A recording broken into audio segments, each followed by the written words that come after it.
guys, today we're going to do some paper weaving. So you will need some paper. I have some colored construction paper.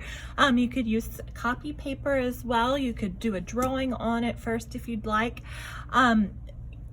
You also will need a pair of scissors, or you'll need to tear your paper if you don't have scissors, and you're going to need a pencil today. So the first thing we're going to do is we're going to pick our first color of paper, or our first paper, and we're going to make a fold. We're going to make a hamburger fold, which is short and fat. So I'm going to take my short edge and I'm going to bring it over to the other short edge. This kind of looks like you're starting to make a book with your paper. I'm going to press down hard on that crease, and this is my hamburger fold. I'm going to turn this a little bit so it's easier to draw on, and you want to have the crease, the folded edge, towards you and the open edge away from you. I'm going to draw some lines on mine to help me know where to cut or tear to start my weaving. You're going to have some cuts or tears a little bit apart, a few fingers apart. You want to leave some space on that open side, because if we were to cut or tear all the way from the folded edge to the open edge, this piece would come off and we don't want it to separate. So we're going to start on the folded edge, come up towards the open edge, but not all the way. And you're going to leave some space in between your lines. They don't have to be straight. These are just guides for us. So here we could use our scissors now and double check that open edge is away from you. You're going to cut along that line, or right near it, and stop before you get to the edge.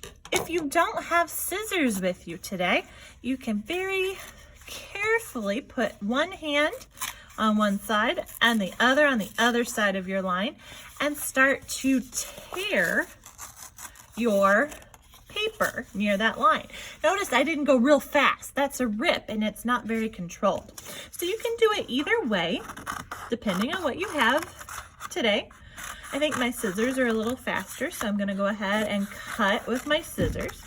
Once I have my cuts or my tears, I'm going to open up that hamburger fold, and I now have what we call a loom. This is where we are going to do our weaving. Now, you should have a second piece of paper, and this is where we're going to make the strips to do our weaving. Here you can cut or tear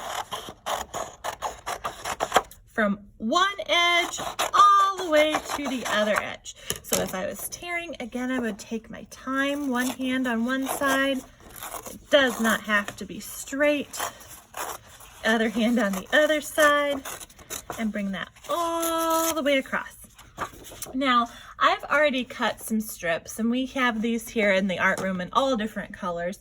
So I'm going to use some of those different colors to help you see the pattern we're going to use when we weave.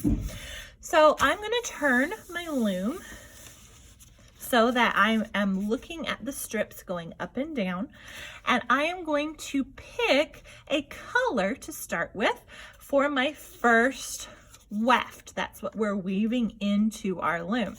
So I am going to start on the right. I remember that vocabulary word weft because I'm going to go from right to left, weft. I'm going to start on the right, and I'm going to follow a pattern of going over and then under, over, under, over, under, until I get all the way across my paper.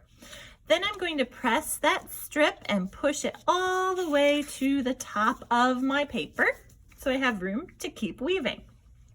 Now I'm going to pick a different color so that you can really see the difference in the pattern. You can use one color for the whole thing if you want, or you could change colors and have all different colors.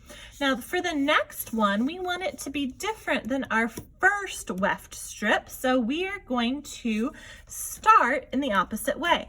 So if I started with an over, you can see my brown strip is over my blue here on this edge of the paper, then I'm going to start under with my next one because that is different and that's going to give me the right pattern. So I start under, over, under, over, under, over, all the way across. I'm going to press that up so I have some more room, and I'm going to grab my next weft strip and I'm going to use brown.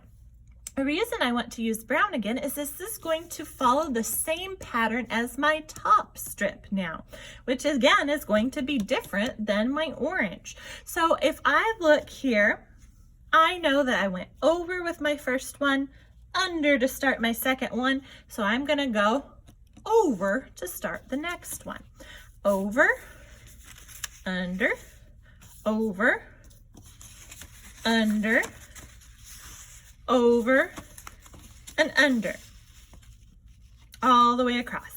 Push it up, and now you're ready for the next strip. You're gonna keep using this method until you fill your paper up or get it as full as you'd like. And that's all there is to our paper weaving.